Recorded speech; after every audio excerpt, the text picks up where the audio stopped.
bienvenue dans Au cœur de l'art. Des conversations sincères, toniques, joyeuses, à deux ou plus, qui stimuleront votre créativité et vous donneront envie de mettre plus d'art dans votre vie. Avec moi, Gwenaëlle Perron. Et moi, Sabina Pinzan. Et nous sommes toutes les deux des artistes basés en Bretagne. Alors aujourd'hui, on va parler du critique intérieur. Cet horrible alien qu'on héberge malgré nous et qui est rarement sympathique vis-à-vis de nous. Alors, c'est le critique intérieur, pour résumer, on va dire c'est cette petite voix qu'on a dans la tête et qui passe son temps à nous juger et à nous envoyer des commentaires plus ou moins désagréables. Oui. Censé nous stimuler parfois ou nous arrêter dans certains élans. Et c'est une voix qui se manifeste souvent quand on cherche à aller un peu plus loin dans la vie, quand on cherche à dépasser un peu ses limites, à exprimer sa créativité, à sortir du confort habituel de notre vie, à prendre des risques, à exercer ses talents. Et dès qu'on sort un peu du train-train et de la routine et de ce qui est connu, la voix du critique intérieur se manifeste et elle nous envoie des messages qui peuvent nous bloquer, nous arrêter, nous interrompre dans notre élan. Et en général, le critique intérieur, c'est pas du tout un critique constructif. C'est un critique qui peut se montrer très tranchant, impitoyable, ironique et dans certains cas carrément insultant et méprisant, injurieux. Et donc, on a décidé aujourd'hui de s'attaquer avec Sabina à cet ennemi intérieur et de lui démonter tous ses rouages et de lui faire sa fête. Voilà. Exactement. Oui, alors le critique intérieur, c'est quelque chose qui est présent chez beaucoup de personnes, pas que les artistes, mais pour les artistes, ça pose un réel problème, comme tu l'as dit, et dès qu'on essaye de sortir du cadre, de prendre des risques, d'innover, de créer, c'est là où le critique intérieur devient vraiment problématique parce qu'il nous freine, il nous empêche d'aller de l'avant. Donc pour les artistes, c'est un réel problème dans la pratique et ça peut vraiment les stopper complètement, les bloquer. Donc il est important de comprendre ce critique intérieur. D'où il vient, comment il se construit en fait, comment il est élaboré au fil du temps, parce qu'on n'est pas avec un critique intérieur dans la tête. Quand on a 3 ans et demi, on n'a pas de critique intérieur. Non, c'est vrai. Il s'élabore au fil du temps en fait, avec l'éducation. Oui, alors l'origine du critique intérieur, les psychologues le citent, ça vient principalement de l'éducation qu'on a reçue petit. Donc l'éducation parentale, mais puis après ça peut aussi continuer à l'école avec les enseignants. Donc les parents, même quand ils veulent bien faire, vont essayer de nous protéger, ils vont nous dire des choses qui nous empêchent de se retrouver dans l'embarras ou face à l'échec ou la frustration de ne pas réussir. Donc pour éviter tout ça, ils vont nous dire non, fais pas ci, non, fais pas ça, c'est pas le moment, le dis pas comme ci. Voilà, ils vont nous mettre plusieurs freins, mais de manière bienveillante. Mais en même temps, ça va rester chez l'enfant et en grandissant, on va commencer à on va commencer à avoir des croyances sur les choses. On se dit si je fais comme ça risque de pas fonctionner. Donc on se crée des barrières mentales qui en fait se concrétisent par des vraies barrières quand on essaye d'entreprendre quelque chose. Et pour préparer cet épisode, j'ai trouvé un article très intéressant qui parle d'un bouquin écrit par un docteur en psychologie qui s'appelle Jay Earley. Et ce qui est intéressant, c'est qu'il a identifié 7 types différents de critiques intérieures.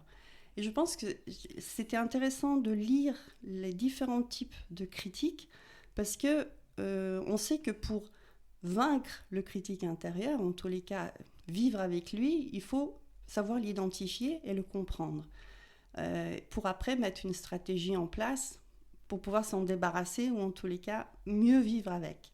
Donc le fait de pouvoir identifier quel type de critique intérieure, on peut un peu remonter dans le temps et comprendre d'où il vient, à quel moment il s'est mis en place et pour quelles raisons. Alors, ça fait 7 critiques intérieures, c'est beaucoup. Oui, ça fait beaucoup. Bon, on n'est pas obligé de les avoir tous. Trop de temps dessus, mais Alors, le premier, il parle du perfectionniste. Mhm. C'est celui qui essaye de nous faire les choses à la perfection. Donc, il va placer la barre très haute. Et donc, on n'est jamais satisfait, en fait. On n'est jamais satisfait avec ce qu'on fait. Il y a le contrôleur intérieur. C'est celui qui va contrôler un peu nos impulsions, les choses qu'on a envie de faire comme ça spontanément. Non, il faut réfléchir avant d'agir. Donc voilà, il va aussi nous freiner. Peut-être freiner la spontanéité. Exactement. Ouais. Il y a le maître d'œuvre et celui qui dit il faut travailler dur si tu veux réussir. Donc voilà, c'est jamais suffisant. Donc quoi qu'on fasse, il faut toujours donner plus, faire plus. Et donc on reste dans l'insatisfaction permanente. Il y a le démineur. Alors c'est celui qui essaye de saper la confiance et l'estime de soi. Il s'attaque aux valeurs personnelles de la personne et il va nous empêcher de prendre des risques, en fait. Ensuite, il y a le destructeur et il va... le destructeur va en fait nous envoyer le message qu'on est imparfait. Et donc, on peut pas... Il sape notre confiance en nous, quoi, en fait. Ouais. Exactement. Donc, on peut pas... Parce qu'on est imparfait, on n'a pas le droit d'atteindre certains objectifs. Voilà. Ensuite, il y a donc, ça, c'est le destructeur que je viens de citer. Oui. Ensuite, il y a le culpabilisateur. Alors, ça, c'est un critique qui est souvent bloqué dans le passé. Et il va un peu nous bloquer si on sait qu'on a fait quelque chose qui n'était pas bien dans le passé, ou on a échoué quelque part, il va nous remémorer ça. Il va nous dire « Ah, mais tu te souviens, tu avais déjà essayé ça, ça n'a pas fonctionné, donc ça ne sert à rien de le refaire. » Donc voilà, ça nous empêche de faire mieux. Et finalement, le dernier, c'est le conformiste. Et celui-là, c'est celui qui va essayer de faire correspondre tout ce qu'on fait aux normes de la société. Voilà, ce qui est bien, ce qui n'est pas bien, mais ça, c'est vraiment... Rester dans les clous, quoi. Voilà, et ça, c'est vraiment lié à des croyances, hein, et souvent, c'est lié à la culture même de la personne. Donc, on reste bloqué, on se dit, oui, un tableau, pour qu'il soit beau, il faut que... pour être un vrai artiste, il faut que... Donc, voilà, on est bloqué. Donc, c'est intéressant d'avoir ces distinctions. Oui, qui peuvent toutes, mais la plupart du temps, on a quelques facettes à ce niveau-là qui se manifestent. On n'a pas forcément les 7 composantes non plus. Ouais. Et puis, c'est vrai que pour revenir sur la manière dont ça se construit, imaginons qu'on ait des parents qui soient eux-mêmes victimes de leur critique intérieure. Bah forcément, il va y avoir une espèce de double transmission, parce qu'on va avoir les nôtres, mais on va porter les leurs aussi. Et c'est vrai que toutes ces formes de critique interne, bah, ça amène de la honte d'être soi, la honte de ce qu'on fait, la honte de se comporter d'une certaine manière, la culpabilité aussi. Et dans notre société, au fondement judéo-chrétien, la culpabilité, c'est quand même un truc fondateur presque. Hein. C'est vrai que... Et tu as aussi des parents qui font du chantage affectif aux enfants, qui font culpabiliser les enfants, qui disent « Ah, tu as rendu maman malheureuse en faisant ça ». Enfin, tu vois, il y a tout ça, tout ce discours aussi, hein, qui peut être mis en place par les parents. Alors bon, tu dis qu'ils sont bienveillants, ils ne sont pas toujours bienveillants. Non, ils ne le sont pas toujours. Mais ils ne sont pas toujours éclairés non plus. C'est vrai que... Quelquefois, tu as des parents qui sont au niveau psychologie, au niveau pédagogie, ils ne sont pas du tout au courant non plus, donc ils vont avoir tendance à reproduire ce qu'ils ont subi, en fait. Ouais. Mais ce qui est intéressant dans tout ce qui est peut-être problématique psychologique, personnelle, c'est que les mécanismes qu'on met en place, quels qu'ils soient, mais notamment avec le critique intérieur, c'est que en fait, ces mécanismes sont en place pour nous protéger. Exactement, c'est ce que j'allais dire. C'est double tranchant, le critique intérieur. Bah oui, c'est ça, c'est pour nous empêcher de prendre des risques, en fait. Parce que le risque, c'est ce qui peut amener l'échec, c'est ce qui peut amener la mise à l'écart, c'est ce qui peut amener tout ce qu'on redoute en tant qu'être humain social, en fait. Et donc, le critique intérieur, il exprime une peur, en fin de compte. Si on essaye de démonter un peu le discours, derrière, il y a toujours une peur, en fin de compte. Mm-hmm. Et alors donc du coup, moi je pense que on a tendance, on pourrait dire qu'on a chacun une bande son en fait. On a tendance à avoir tous tous des messages particuliers qui reviennent régulièrement. Tu vois, il y a des personnes qui vont se dire « Ah bah je suis pas douée. Ah bah j'ai deux mains gauches. Ah bah de toute façon, moi, j'ai jamais su dessiner. » Tu vois, voilà. Oui, Et oui, du oui. coup, on s'enferme dans ce discours-là et on n'arrive pas à en sortir, en fait. T'en as d'autres qui vont dire... Oh bah, de toute façon, moi je sais pas, je suis pas douée, je sais pas organiser les choses. Enfin, tu vois, il y a toujours, on s'est figé un peu aussi à ce niveau-là, en considérant qu'on a certains défauts, certaines faiblesses, et c'est tout le temps les mêmes qu'on répète, et à force de les répéter, ben on les cultive aussi, quoi. Oui, et puis ça peut aller très très loin. Même quand on est artiste, y a des artistes qui, quand on leur pose la question, est-ce que tu es artiste, ils n'osent pas dire avec confiance, oui, je suis Il y a artiste. beaucoup de gens qui ont du mal à se dire Ouais, artiste. Ouais. ouais. Donc ils disent oui, bah, je bidouille un peu. Moi, j'ai Oui. aussi cette tendance-là. Ouais, je bidouille un peu dans mon atelier, quoi. Voilà. Ouais. Hein, on n'ose Ouais. pas assumer pleinement Ouais. ce rôle. Et je pense que ça vient en fait de ce critique intérieur qui peut provoquer ce syndrome de l'imposteur. Ouais. Qui va, tu vois, on va se dire non, je suis pas suffisamment bien, je suis pas légitime pour me dire artiste. Ben oui, parce qu'il y a l'effet des parents, de la famille plus largement, parce que les oncles, les tantes, les grands-parents peuvent aussi avoir un effet sur la construction de ce critique intérieur. Et puis, il y a les injonctions sociales. Donc, quelquefois, on a l'impression qu'il ne faut pas dire certaines choses parce que ce serait se vanter, par exemple, tu vois, ou ce serait se mettre en avant. Et peut-être que les personnes qui ont du mal à dire, bah oui, je suis artiste, c'est parce qu'elles ont l'impression que, du coup, ça va les mettre dans une case particulière et que ça va les singulariser par rapport à d'autres personnes. Et du coup, on est mal à l'aise, tu vois. Alors toi, ton critique intérieur, tu as quelle relation avec lui? Moi, je crois que j'ai eu un critique intérieur très présent, très, très perturbateur. Je l'ai porté pendant très longtemps. Et ça vient du fait que j'ai eu une éducation très sévère de mes parents. Alors, ils étaient aimants, très, très gentils, voilà, enfin, ils avaient beaucoup de qualités. Mais je pense qu'ils venaient d'une génération, donc ils sont nés autour de la guerre ou l'après-guerre. Ils ont grandi dans une période où en Europe c'était compliqué, ils ont vécu des choses très difficiles. Et je pense, comme beaucoup de personnes de leur génération, il y avait beaucoup de craintes pour l'avenir des enfants. Et donc, il y a beaucoup de personnes de leur génération qui ont été très sévères avec leurs enfants et beaucoup contrôlé ce que les enfants faisaient, ils les ont suivis de près, ils les ont pas laissé beaucoup respirer. Et puis c'était très important d'avoir un boulot, de bien travailler. Voilà, il y avait toutes sortes de notions comme ça. Et donc moi j'ai porté ça sur moi, enfin dans moi pendant très longtemps. Et, ce qui me surprend maintenant, c'est que à travers ma pratique artistique, j'arrive petit à petit à me débarrasser de ce critique intérieur. Peut-être pas m'en débarrasser, mais en tous les cas à dialoguer avec lui différemment. À transformer la relation. Ouais, transformer la relation. Parce que il m'arrive des fois de passer par des phases où j'arrive pas, quoi. J'ai beau tenter de peindre quelque chose et puis ça sort pas, ça va pas. Et puis je vais sortir cette phrase qu'on sort tout le temps. Je fais que de la merde. De toute façon, je suis nulle. De toute façon, personne ne va acheter mes peintures.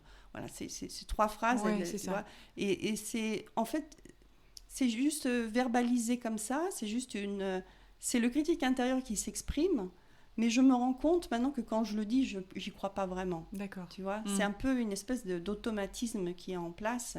Mais en fait, ce qui se passe, c'est que dans l'atelier, quand je traverse des moments difficile où le critique intérieur essaye de me dire laisse tomber, de toute façon tu n'y arriveras pas, je persévère, je dis oui, ok, peut-être tu as raison, mais en tous les cas je vais continuer.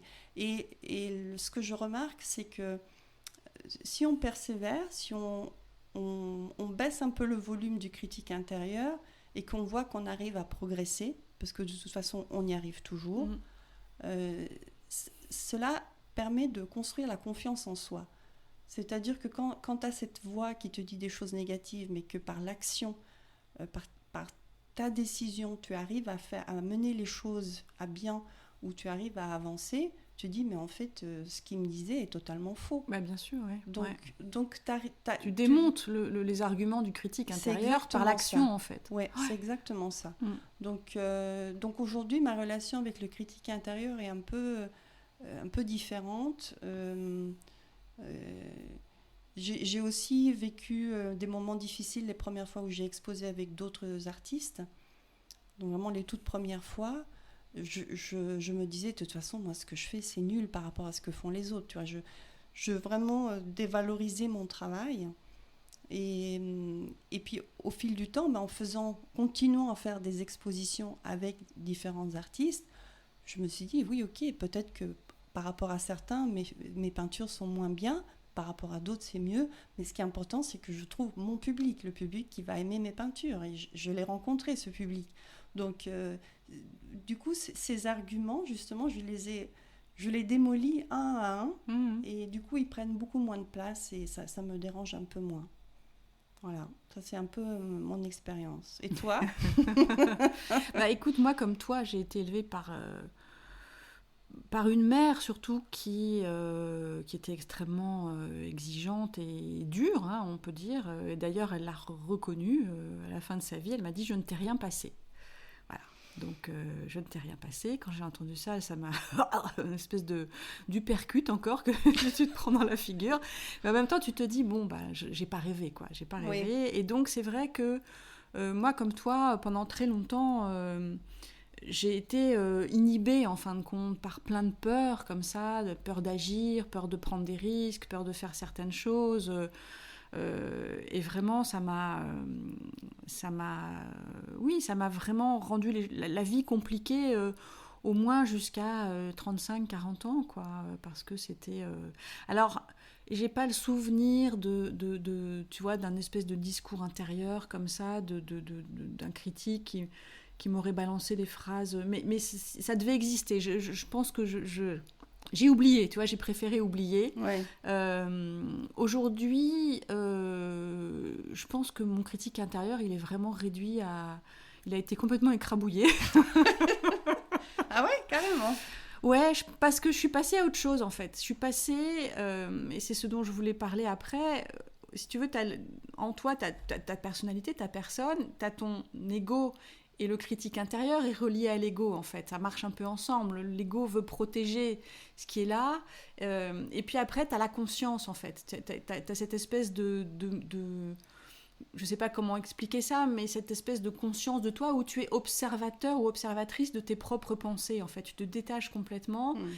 Et tu atteins une espèce de... Alors, sagesse, c'est pas vraiment le mot, mais c'est un endroit où tu es dans une certaine clairvoyance, en fait. Et tu t'acceptes comme tu es, avec tes défauts, tes qualités, tes forces, tes faiblesses. Tu te bats pas, tu te flagelles pas parce que tu as certaines choses que tu sais pas faire. Ça fait partie de l'humain. Tout le monde ne sait pas tout faire. Et donc maintenant, c'est vrai que s'il y a des fois, je rate. Tu vois, l'autre jour, je commençais à ruminer sur je sais pas quoi. Non, je commençais à culpabiliser sur un truc que j'avais fait. Et j'ai cette voix en moi, c'est pas le critique intérieur, c'est une voix qui me dit, bon, bah écoute, t'es humaine, hein, t'es comme les autres, tu fais des erreurs, ça arrive, il n'y a pas de raison que tu te flagelles parce que t'as fait telle et telle chose, voilà. Et donc je suis arrivée à ce niveau-là, si tu veux, où quand je fais une erreur, ça va être... Ce que je vais entendre plutôt, c'est « Oh, Gwenaëlle !» C'est une espèce d'humour. « Gwenaëlle, mais qu'est-ce que t'as encore fait ?» Tu vois, c'est une espèce de chose comme ça qui... C'est pas du tout « Ah, mais vraiment, t'es trop bête, tu fais n'importe quoi » et tout. C'est « Ah, mais vraiment, mais sois un peu attentive, tu vois. Ouais, » Et tu feras moins de bêtises. Il y a de la bienveillance maintenant. Ouais, voilà. Il y a de la bienveillance, il y a de la compassion. Et donc, le critique intérieur... J'en entends plus trop parler, en fait. Ou alors, s'il s'exprime, il va s'exprimer, mais d'une manière plus comme un collaborateur, tu vois, que comme quelqu'un, comme un supérieur hiérarchique qui vient te taper dessus, là, en disant « Ah, t'as raté ton truc ». Non, là, c'est « Ah ouais, bon, bah là, t'as peut-être pas donné le meilleur de toi, mais voilà, tire-en des leçons et la prochaine fois, tu feras mieux, tu vois. Donc, mais ça a été vraiment...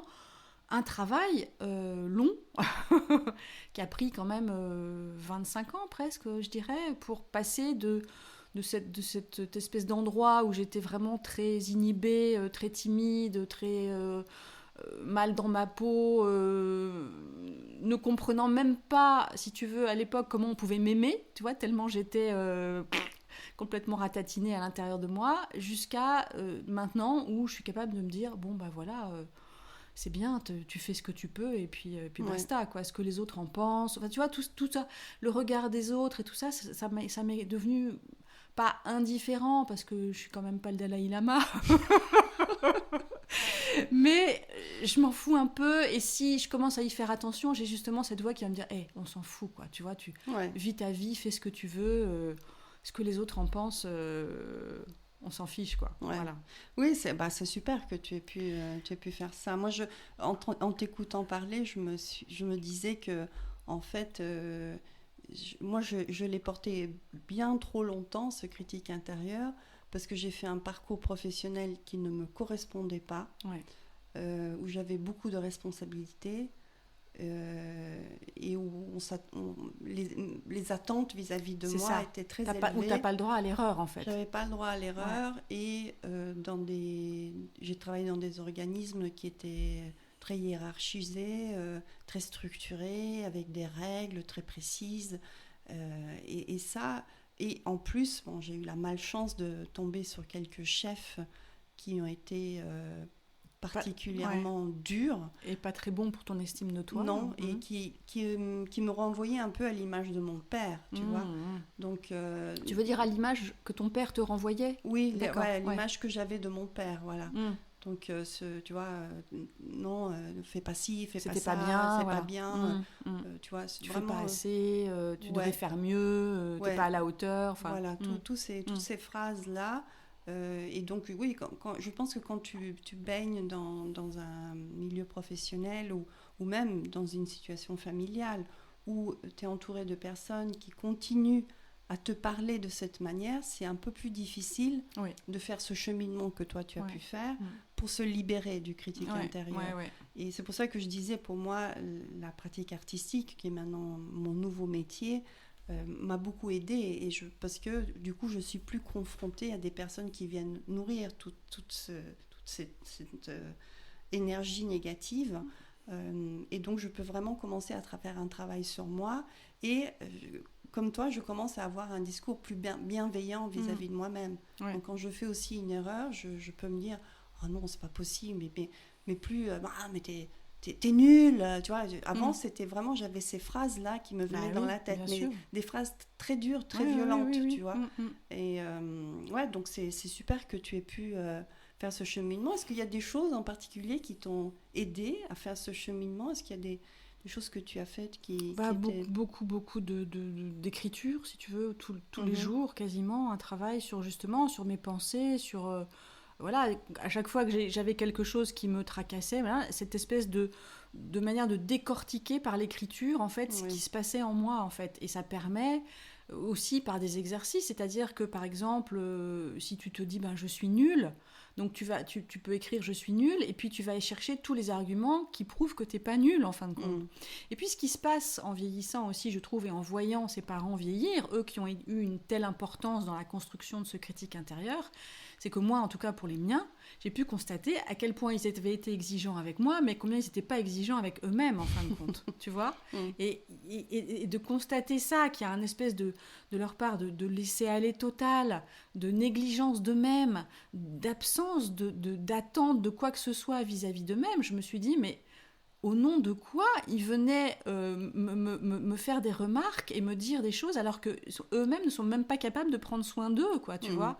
Donc ça aussi, ça te permet de relativiser toutes ces injonctions que tu as reçues dans ton éducation, parce que tu t'aperçois que ceux qui te les ont balancés, en fin de compte, n'étaient pas tellement légitimes pour le faire, quoi, en fin de compte. Et que c'est plutôt qu'eux-mêmes n'avaient pas réglé leurs problèmes, et qui te balançaient comme ça leurs propres insécurités, et que tu te retrouves à les porter sur ton dos, en fin de compte.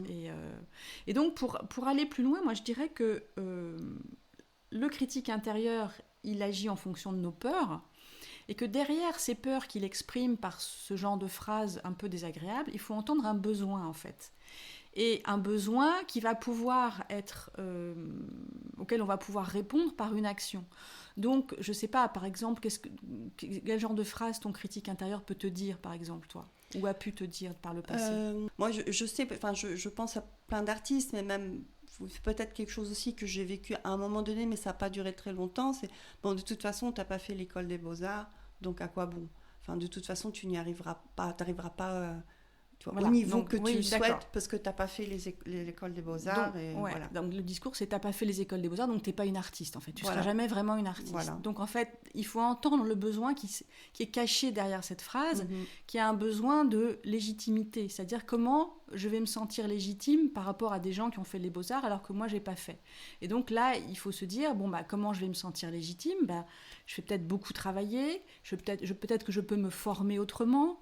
Peut-être que je peux aller discuter avec d'autres artistes. Et donc, je vais répondre à ce besoin de légitimité par diverses actions que je vais mettre en place et qui vont me rassurer et qui vont me permettre justement de faire taire cette critique intérieure « t'as pas fait les beaux-arts, t'es pas une artiste », en mettant en place une autre stratégie qui sera tout aussi valable et qui va me permettre d'avancer, de ne pas rester bloqué en fait. Parce que le risque du critique intérieur, justement, c'est que ça nous bloque, ça nous coupe notre élan, ça nous coupe notre envie, ça nous démotive. Et une fois qu'on est bloqué, on est vraiment on est coincé. Et là, j'ai eu récemment une personne qui m'a envoyé un message. Elle me racontait qu'elle créait très régulièrement, elle prenait des cours, etc. Et puis, la prof qu'elle avait l'a incitée à créer un compte Instagram et à commencer à publier ses œuvres, en fait. Et puis, pour avoir des likes, pour être plus appréciée, elle a commencé à retoucher certaines photos ou à améliorer ses peintures pour faire plus joli, tu vois, pour faire plus beau. Et elle a été prise comme ça dans une spirale d'attente, de reconnaissance et d'amour, en quelque sorte.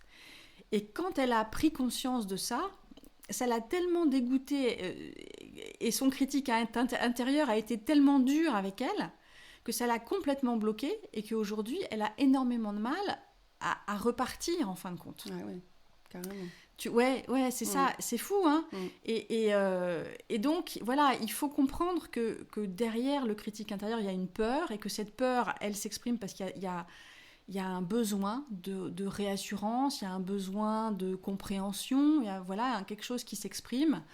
Et donc là, cette personne, elle avait un besoin de reconnaissance, en fin de compte, qu'elle a essayé de combler d'une certaine manière qui n'était pas la bonne. Et là, son critique intérieur lui est tombé dessus et de manière tellement virulente. Et là, tu t'imagines très bien que c'est l'éducation qui est derrière, les parents, la voix des parents qui est très dure, où tu n'as pas le droit à l'erreur, voilà. Et en fin de compte, ce que cette personne a fait, c'est pas très grave. Je veux dire, qui n'a pas utilisé Photoshop un jour dans sa vie pour améliorer les choses? Qui n'a pas utilisé un filtre sur son téléphone? Un jour, on a fait un selfie, on avait une sale tête et on s'est dit, tiens, je vais me mettre en sépia parce que j'ai l'air un peu moins moche comme ça. Et tout le monde le fait, si tu veux. Donc, j'espère qu'elle va réussir à dépasser ça et à se rendre compte que c'est pas très grave. Il y a des gens qui tuent, il y a des gens qui volent, il y a des gens qui font des choses bien plus graves. Et puis, c'est ce que je lui ai dit, c'est que reconnaître aussi qu'elle s'est rendue compte de ça, de cette dérive, en fait. Et elle a su y mettre fin et elle a arrêté. Et donc, c'est aussi que derrière, son esprit est sain et qu'elle a une vision saine des choses, quoi, tu vois. Ouais. Mais on peut vraiment rester bloqué. On peut vraiment rester bloqué parce que le critique est impitoyable, en fin de compte. Je pense que dès le moment qu'on identifie que c'est le critique intérieur qui est en train de nous parler, de nous dire des choses négatives, là, après, il y a plein de manières de le désamorcer. Bien sûr. Et je pense que l'humour est quelque chose d'extraordinaire parce que ça remet tout de suite tout à plat. Tu vois, donc quand tu disais, c'est pas grave, qui a pas fait...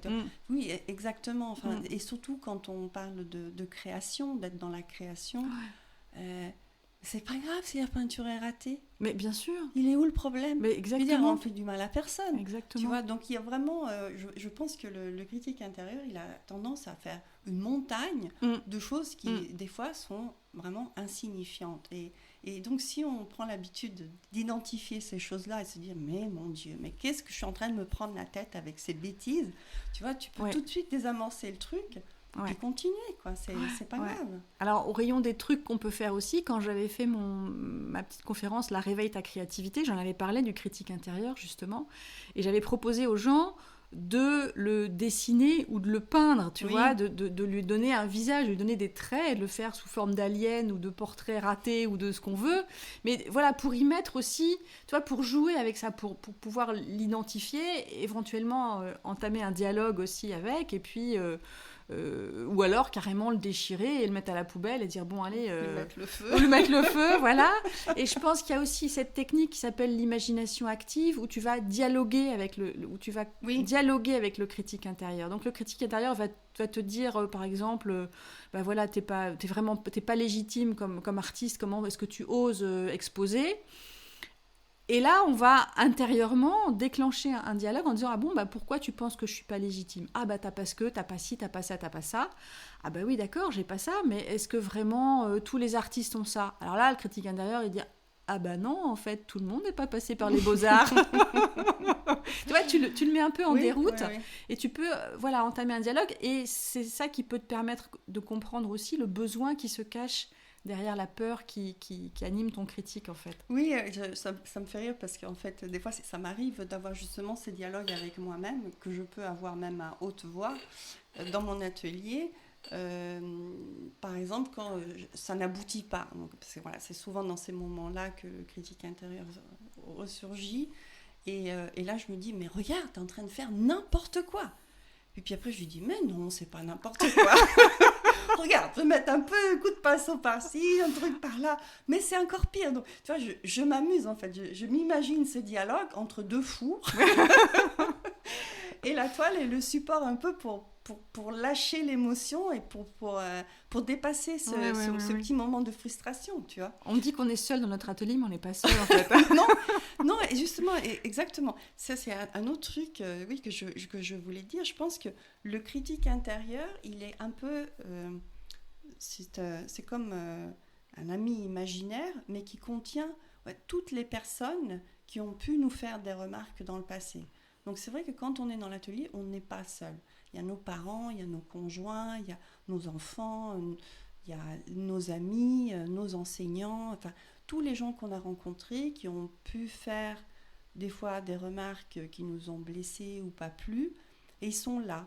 Et un à un, ils ressurgissent selon le type de situation dans laquelle on se retrouve dans l'atelier. Et le critique intérieur, c'est un peu l'ensemble de tout ça.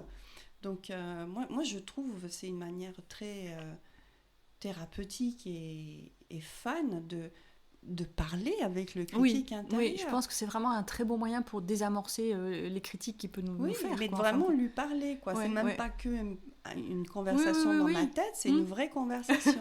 Parce qu'en plus, en l'écoutant, en l'entendant, tu vois, c'est pas que dans ta tête, tu l'entends. Donc ça devient vrai. Donc mais comme ça devient vrai, mais qu'en même temps, c'est complètement dingue, tu te dis, mais attends, oula, qu'est-ce que je suis en train de faire?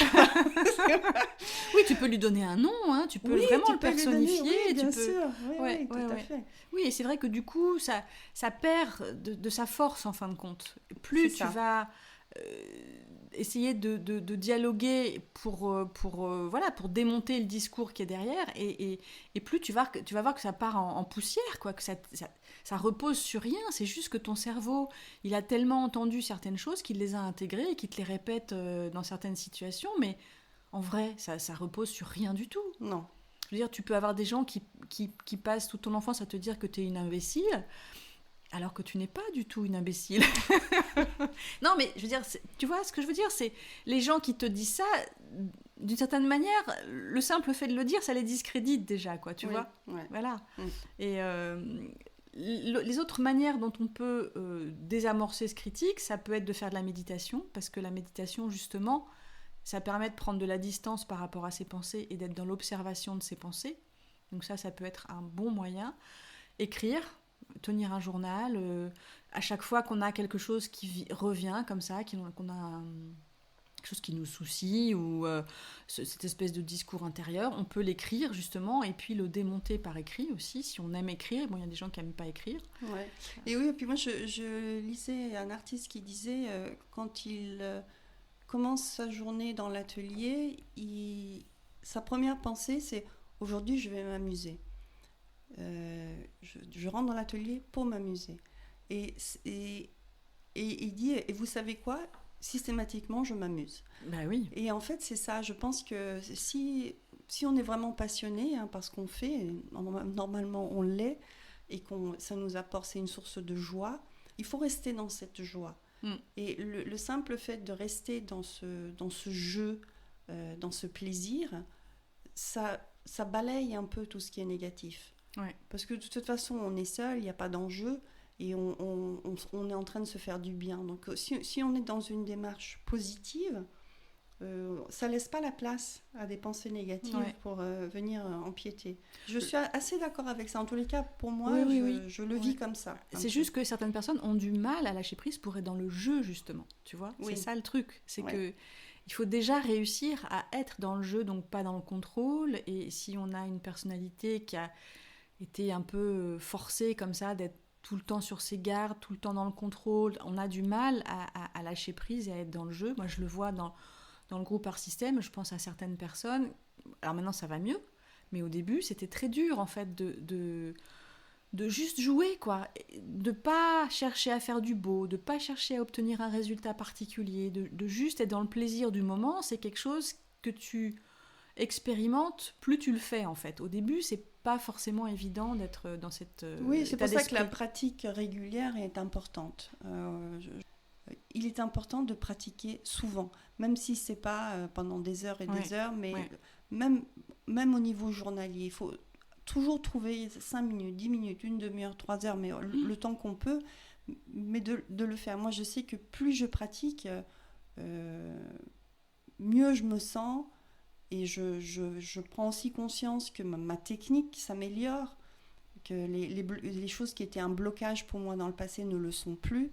Donc il y a aussi un apprentissage qui se fait, et ça aide à la confiance en soi, et donc c'est vraiment important. Si on dit on a envie d'être artiste, mais qu'on crée qu'une fois par mois, à chaque fois qu'on va s'y remettre, on va être face à tous ces blocages. On va recommencer à zéro. Oui, c'est important de trouver une régularité, alors pas forcément tous les jours, mais de dégager des petits moments comme ça, des petits ou des grands, de le planifier en fait, et de se dire, bon bah là, j'ai une demi-heure. Et le sketchbook, c'est aussi un très bon outil, justement, pour combattre ce critique intérieur et pour se laisser la liberté de faire ce qu'on veut. Et le sketchbook, on peut venir y travailler dedans 10 minutes. On prend un Posca, on va rajouter des petits trucs, des petits dessins sur quelque chose qui a déjà été fait. On va faire un collage, on va faire des choses comme ça. Ouais. Le collage, c'est, je trouve, un très bon moyen de s'adonner à une activité créative tous les jours, en y consacrant peut-être 10 minutes, quoi. C'est vraiment... c'est facile, C'est facile de faire ça. Tu peux avoir le plaisir de créer tes papiers avant aussi, et puis d'utiliser tes propres papiers. Enfin, et ça suffit à aussi satisfaire ton besoin de créativité, parce qu'on a un besoin. Et c'est vrai que, voilà. Donc, le critique intérieur, il y a plein de moyens de lui régler son compte. Mais tu sais, par rapport au sketchbook, j'écoutais un autre podcast sur le sujet. Et le gars, il disait, oui, mais j'ai une étudiante qui m'a dit, j'ai trop peur d'abîmer mon nouveau sketchbook. Donc, elle avait acheté un sketchbook tout neuf, mais elle s'y mettait pas. Donc, le but, c'était justement de juste se lâcher et de prendre du plaisir à travailler dedans. Mais elle avait trop peur de faire quelque chose de moche, donc elle n'arrivait pas à démarrer, tu vois. Donc, ça peut... Ce blocage dû aux critiques intérieures peut te stopper complètement. dès le début. Tu n'arrives même pas à ouvrir un sketchbook pour le faire. Tu vas même pas l'acheter, ton sketchbook. Oui, c'est ça. Moi, ça me fait penser Et je pense que les femmes sont peut-être... Bon, je pense que tout le monde a un critique intérieur, mais les femmes sont particulièrement victimes de ce critique intérieur, en fait. Et ce que tu racontes avec l'histoire du sketchbook qu'il ne faut pas salir, d'une certaine façon, ça me fait penser à ces petites filles qu'on habille, tu sais, comme des poupées modèles quand elles sont petites, avec des manteaux blancs. Et les parents passent le week-end à leur courir après en disant « Ne va pas dans la boue, tu vas te salir, ne fais pas ci, tu vas... » et ben là, ça te bloque aussi. C'est-à-dire que t'as pas le droit de te salir, donc plus tard, t'as pas le droit de salir ta page, tu vois. Carrément, ouais. Et c'est lié tout ça en fin de compte. Donc il y a des choses comme ça qu'on apprend mais qu'on apprend d'une manière négative en fin de compte, qu'on intègre d'une manière négative. Ouais. Et les garçons, on leur dit pas ça, on les habille pas en blanc en leur disant arrête, tu vas te salir. Les garçons, ils foncent, ils s'en foutent. Oui, oui. Mon frère, non, était comme moi. Il fallait vraiment qu'il fasse attention aussi. Hein, ça dépend des parents. Ouais. Mais oui, de manière générale, c'est vrai que les garçons, on leur laisse un peu plus de liberté. Ouais. Oui, oui. Et bon, moi, je sais que les miens, quand ils étaient petits, j'avais des vêtements spécifiques pour aller se balader dans la campagne parce que je savais très bien qu'ils allaient rentrer dans un état pas possible, voire tomber dans la rivière en plein mois de janvier. Enfin, tu vois, des aventures comme ça. Ouais. Voilà, mais il faut apprendre à les laisser faire leurs expériences et se salir, parce que sinon, après, on va en faire des artistes coincés. Voilà, exactement. Il y a une dernière chose peut-être que j'aurais aimé donner comme piste pour adresser le critique intérieur, et c'est que lorsque on identifie donc le critique, on entend ce qu'il dit, la phrase qu'il dit, de créer de la distance par rapport à ça et se dire si c'était mon meilleur ami ou ma meilleure amie qui me disait ça, qu'est-ce que je lui donnerais comme conseil? Voilà, ça permet en fait de se sortir de ce dialogue et naturellement on va être bienveillant envers notre meilleur ami. Donc on va dire des choses qui vont lui faire du bien, bien a sûr. priori. Oui, c'est une bonne technique en fait, aussi, c'est ça, c'est une manière de transformer en fait la manière dont on se parle. Voilà, tout simplement. Parce que c'est vrai que moi je suis choquée quelquefois d'entendre certaines femmes le discours qu'elles se tiennent à elles-mêmes en se disant mais je suis nulle, je suis incapable, enfin tu vois, des mots qui sont vraiment c'est très fort, qui sont très forts quoi, et qui sont, c'est comme si on se ligotait, on peut plus rien faire quand on se dit je suis incapable. Voilà, c'est fini, au revoir, on passe à autre chose quoi. Donc oui, c'est important de mettre en place toutes ces choses pour si on a un critique intérieur un peu virulent et contre lequel on n'a pas fait grand-chose encore, eh bien c'est important de mettre en place tout ça pour lui rabattre son caquet. Voilà.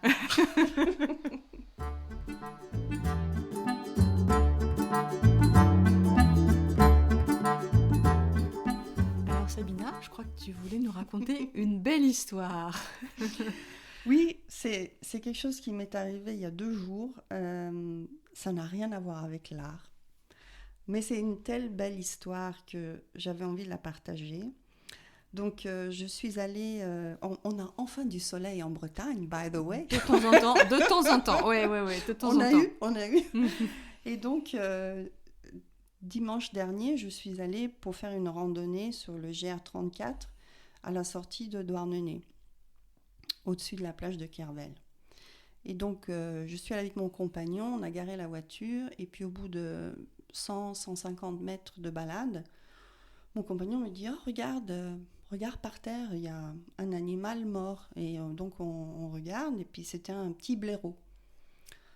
Un blairotin, on appelle ça un blairotin. Oh, c'est mignon, un blairotin. Voilà.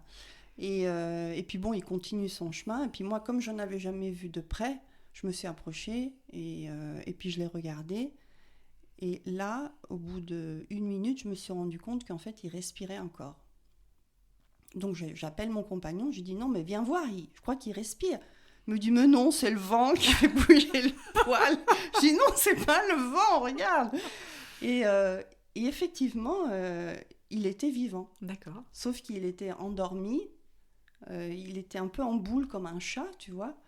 Et on n'arrivait pas à voir s'il était blessé. Et puis les mouches commençaient à lui venir dessus. Donc, et puis il y a plein de gens qui sont passés. La plupart des gens, ils s'attardaient même pas à regarder. Certains nous ont demandé qu'est-ce que c'était, pourquoi on était là. Et sur une trentaine de personnes qui sont passées, il n'y en a qu'une qui s'est arrêtée pour nous dire qu'est-ce que vous pensez faire et tout ça. Donc, moi, j'avais jamais été confrontée à une situation pareille, mais on avait tous notre téléphone, donc on a commencé à chercher. Et bon, pour pas faire une longue histoire, finalement, on a réussi à trouver une clinique vétérinaire d'urgence qui était ouverte le dimanche après-midi. Et elle nous a dit, vous pouvez l'embarquer et nous l'emmener et on en prendra soin. Le problème, c'est comment faire, tu vois. Donc, comme la voiture n'était pas trop loin, on a toujours une caisse dans le coffre, on est allé chercher la caisse, mon compagnon est allé chercher la caisse, une couverture. On a réussi à le faire glisser dans la caisse, on l'a embarqué dans le coffre et on a fait une demi-heure de route pour aller à cette clinique qui était à Plouhinec. Donc on est arrivé là-bas, on a vu le vétérinaire et puis elle nous a dit il était temps que vous l'emmeniez parce que là elle est au bord quoi. Elle pouvait mourir tout de suite là, tu vois, elle était vraiment au bord. Et elle nous a dit bon, je vais lui faire des injections et tout ça, on va faire des différentes analyses. Et surtout, elle était très déshydratée et c'est là qu'elle nous a confirmé que c'était une petite femelle qui n'avait pas été sevrée. D'accord. Donc, elle nous a dit, écoutez, on va s'en occuper et puis rappelez-nous demain pour avoir des nouvelles. Donc, j'ai appelé hier matin et ils m'ont dit, elle va un peu mieux et elle a commencé à manger. Et du coup, j'ai rappelé aujourd'hui et elle va encore mieux aujourd'hui. Elle continue de manger et elle va bientôt être envoyée dans un centre de réhabilitation. D'accord, bon, super. Mais elle n'avait pas été choquée, enfin, elle n'avait pas d'accident, elle apparemment, n'était pas blessée. Elle a eu des morsures au niveau du train arrière. Un renard ou un chien, parce qu'il y a toujours plein de chiens qui traînent par là. Voilà. C'est sûr. Ouais. Donc, j'avais envie de parler de cette histoire, d'abord parce que moi, j'aime beaucoup les animaux. C'est la première fois que je fais quelque chose comme ça pour un animal sauvage. C'est assez éprouvant parce qu'en fait, tu as peur de mal faire, tu vois, tu as peur aussi de le blesser ou tu as peur de te faire mordre. Enfin, tu sais pas trop comment les choses vont se passer. Mais voilà, ce qui m'a aussi... c'est aussi un peu un coup de gueule parce que je me suis aperçue qu'il y a beaucoup de gens qui sont indifférents par rapport à la faune sauvage. Et honnêtement, un blaireau, ils ont une sale réputation, mais c'est mignon comme tout, hein. C'est vraiment et puis, très mignon ils comme ont le droit animal. d'exister aussi. Oui, voilà, mais ça m'a vraiment choquée de voir l'indifférence des gens qui passaient, qui se sont même pas attardés pour savoir s'il était vivant ou mort. Il y en a qui ont fait des blagues lourdingues. Voilà, c'était un peu... Mais bon, je suis contente, je suis très satisfaite. J'étais très émue hier quand ils m'ont dit qu'elle était encore vivante. Oui, bien sûr, voilà. oui, c'est trop mignon. Ouais.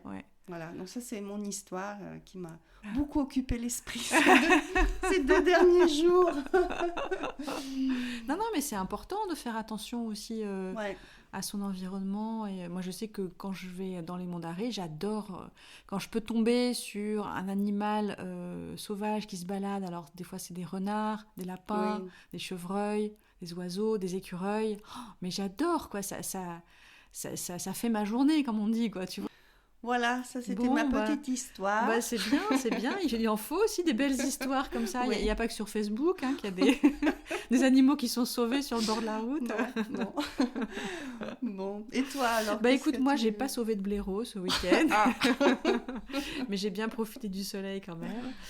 Non, moi je voulais juste dire que j'ai prévu deux lives sur Facebook. Il y en a un qui sera déjà passé quand ce podcast va sortir. Et le suivant, ça sera le 29 avril, le soir à 20h. C'est un lundi, je crois. Et l'idée, c'est de réfléchir ensemble à la manière de créer une œuvre vraiment personnelle. Donc le premier, ça va être sur comment avoir confiance dans son processus créatif. Et le suivant, ça va être comment créer une œuvre vraiment personnelle. Et l'idée, en faisant ces lives, c'est de faire un peu, je rigole en le disant, un peu comme ces salons du XVIIIe siècle, tu sais, où les artistes se retrouvaient pour échanger et tout ça. Et l'idée, c'est ça, c'est de créer un peu un mouvement pour que les gens viennent discuter d'un sujet. Donc moi, je vais faire un petit récapitulatif ou un peu comme ce qu'on fait dans le podcast là, dire quelques mots. Et puis après, l'idée, c'est d'initier des échanges, d'avoir des témoignages, des retours d'expérience, des choses comme ça, pour que ça devienne plus vivant, quoi, qu'on ne soit pas chacun d'un côté de la barrière, mais qu'il y ait vraiment un dialogue et qu'on puisse... moi, j'aime beaucoup aussi avoir le retour des gens. Et je vois que c'est important aussi de créer, tu vois, ce dialogue entre artistes, cet espace pour échanger. Parce qu'on a besoin, quoi. Alors c'est vrai que notre atelier est rempli du critique intérieur et compagnie, mais on a besoin de discuter de tout ça aussi et de le faire d'une manière sincère, tu vois, de ne pas être dans oh mais moi je suis artiste, j'ai tout compris et je vais vous montrer. Voilà, c'est chacune peut partager son expérience et apporter son témoignage sur le sujet en question. Voilà, donc l'idée c'est d'en faire d'autres après en mai et juin. Super. Et donc pour s'inscrire, il faut... Bah écoute, il y a un lien Ok. pour assister. Enfin, il suffit de se connecter le jour au jour et à l'heure dite.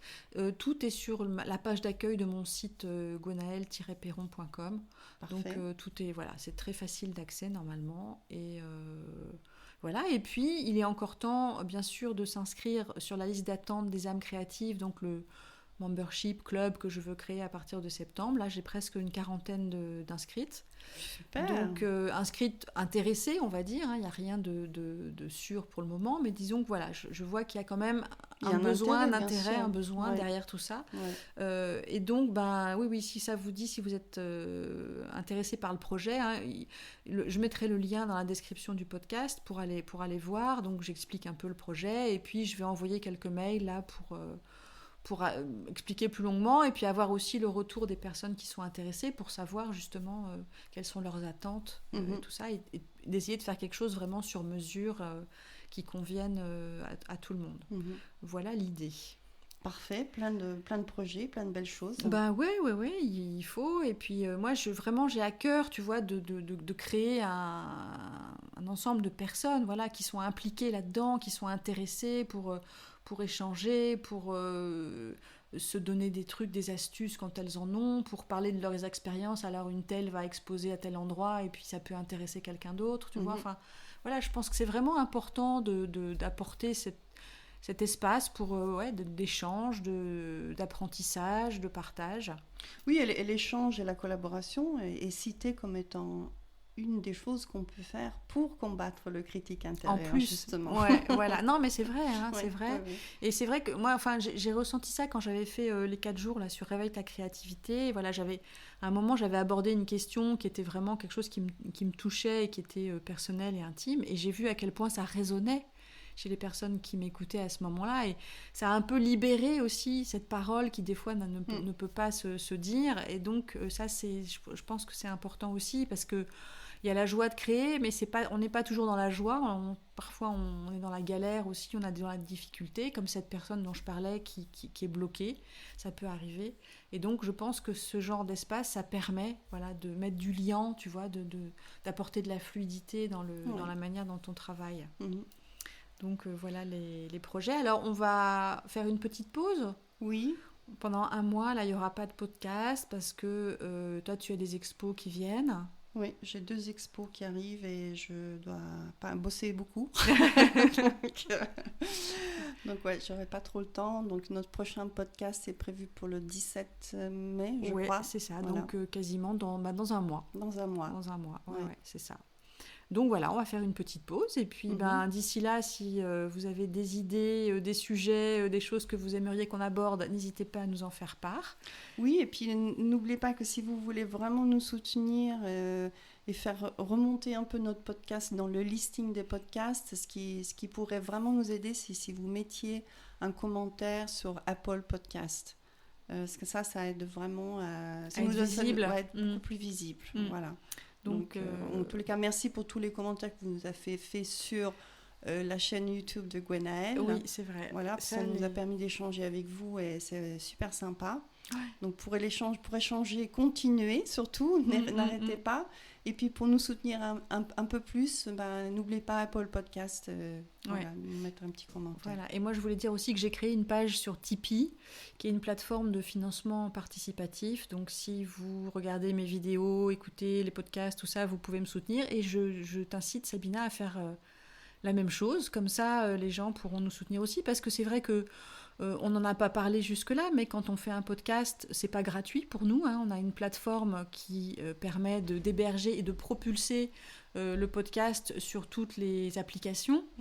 Donc, y a un coût mensuel qu'on assume. Il y a le matériel, il y a les micros, il y a tout ça. Donc, ça représente une forme d'investissement. Et quand on fait des vidéos, pareil. Moi, j'ai listé justement sur ma page Tipeee les différents frais fixes que j'ai comme ça. Et mine de rien, quand tu ajoutes tout ça, chaque mois, ça représente quand même une certaine somme. Oui. En tout cas, bien. Merci à toutes les personnes qui nous écoutent, qui nous suivent, qui nous encouragent. Et puis Sabina, écoute, bon préparatif pour ta prochaine expo, tes prochaines expos. Merci beaucoup. Tu nous feras un petit retour d'expérience. Oui, et puis je vous tiendrai au courant pour le blaireau. Ah, pour le blaireau, mais oui, on va lui donner un nom. Elle va aller dans un centre, donc j'espère pouvoir aller la voir. Et donc, elle avait quel âge à peu près, si elle n'était pas sevrée? Normalement, le sevrage se fait au bout de 3 mois. Donc elle avait moins de 3 mois. Moins de 3 mois. Ah ouais. Voilà. Oh, c'est mignon. Je l'ai appelée Aline. Aline. Voilà. Bon, merci à tous. Merci à toi, Sabina. Merci, Gwenaëlle. Et à la prochaine. À la prochaine. Salut.